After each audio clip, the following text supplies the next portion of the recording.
All right, everybody. Yeehaw to you and yours. Jake, your resident content cowboy here. I don't know what to make of this, but you clicked on the video, so you probably have seen this swirling around. New leak from none other than El Chico. Wait, not El Chico Eevee. Phil Umis saying they know the next EX Pokemon coming to the game. This is obviously the anniversary Pokemon. If this is true, I don't know. I don't know where Phil got his information, but I have to say it looks legit. I will leave a link to the video I'm watching here in the description. I'm not going to take all of Phil's commentary on this. I'll let you watch Phil's video. I'm just going to take a look at the moves and give my opinion on all of this. So yeah, I mean, Ho-Oh as an EX defender inside of Unite, I think this is awesome. I wish it wasn't EX, so they would balance it a bit better. That's a whole separate conversation. Let's move forward.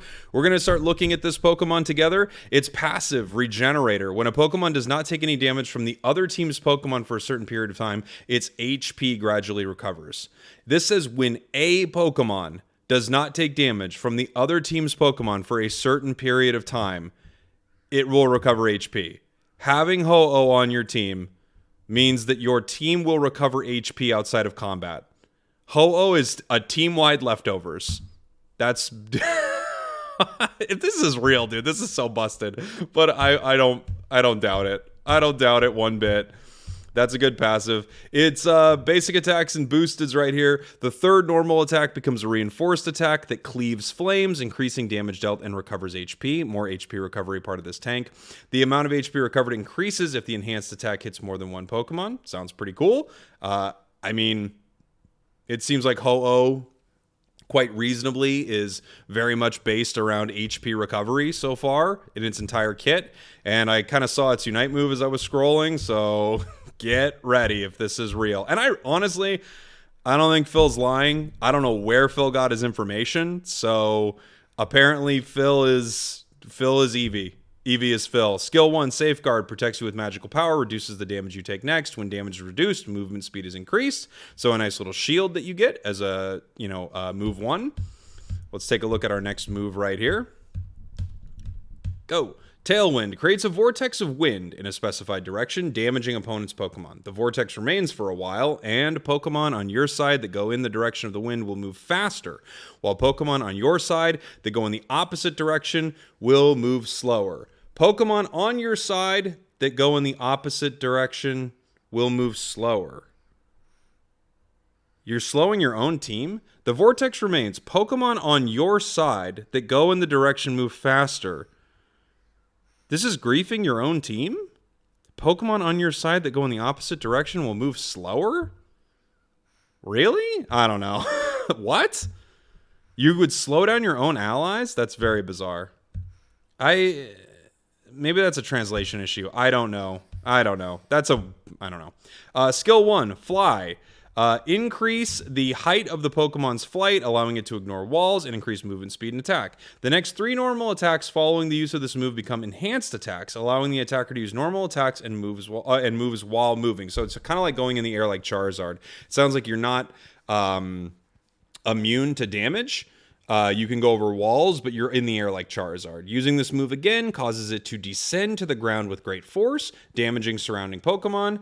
After Upblade Pokemon, this should say upgrade, will be able to be in the air for a longer period of time. Okay, that seems pretty cool. I like that. Oops. What's going on here? Sorry about that. Okay. Moving forward. Continuing.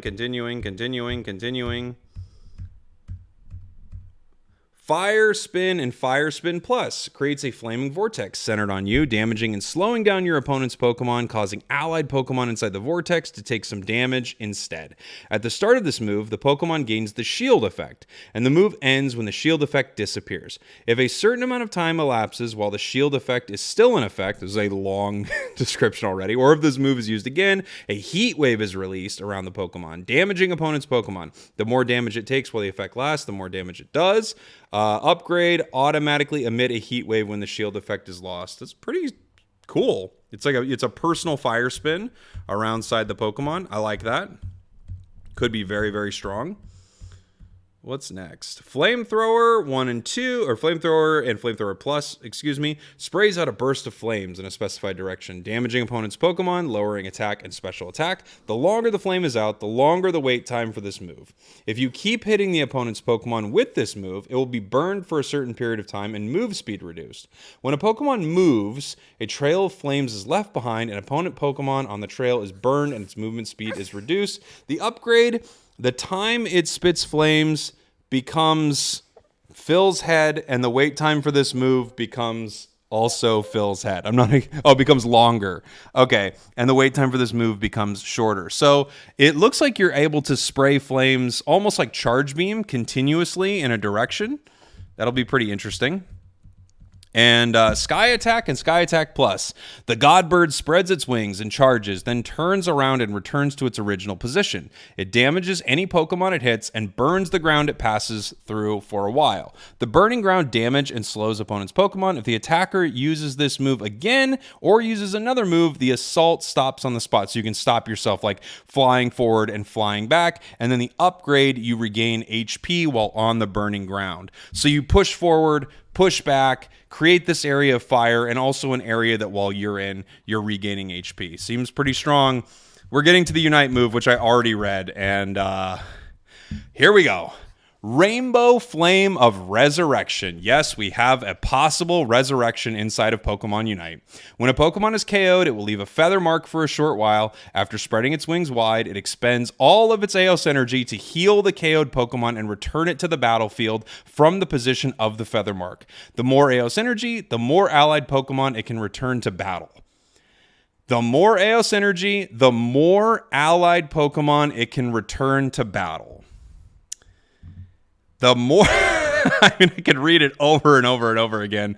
Literally, we're talking about a possibility of this move straight up reviving multiple allies inside of a fight. Now, we don't know how they would be revived, with how much HP. Do they come back invulnerable for a moment? Are they immediately targetable? Can you do damage to them? How long do you have to charge Rainbow Flame of Resurrection for it to be a thing? However, a revive mechanic is something that is definitely inside a lot of MOBAs, and we could absolutely see it inside of Pokemon Unite. This ability, quite obviously, is busted.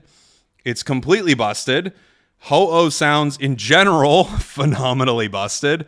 But it's an EX Pokemon, and all of the EX Pokemon they have released into the game are phenomenally busted. I wish they weren't, but the truth is they are all phenomenally busted. I don't think he has anything else to show, in this video, because that's the last move right here. So there you go. That is the supposed leak from Phil of Ho-Oh, and he says he might have gameplay soon. I'm excited to see it if it's true, and again, I don't think Phil has a reason to be lying about this. Let me know what you think in the comments. Thanks for watching. Thanks for listening. I'll have a link to Phil's video. I love you all, and I'll see you next time.